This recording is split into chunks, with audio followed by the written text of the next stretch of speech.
You know, I was on Facebook and I saw somebody post, "My heart hurts. I pray Kobe knew Jesus." And then the comments that came right after that, people began to attack the person that wrote that. How insensitive. Let his family grieve. So they began to attack his comment, and one statement said, "He doesn't need to know Jesus to RIP." And this is what we do. We change our narrative because we do want to be sensitive to those that lose life. But by and large, the most important thing that we can offer the world is the reality that if they don't know Jesus, there is no resting in peace. There is no RIP.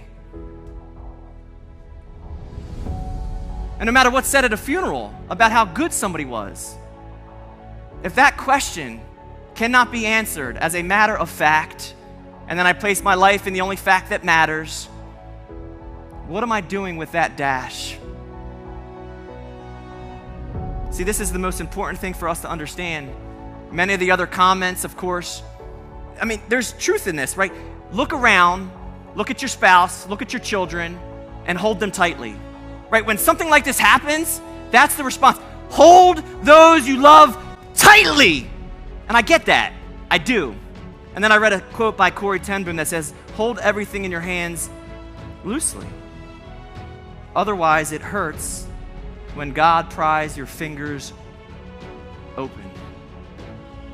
So I would say hold them closely, but loosely, because nothing that we have is our own.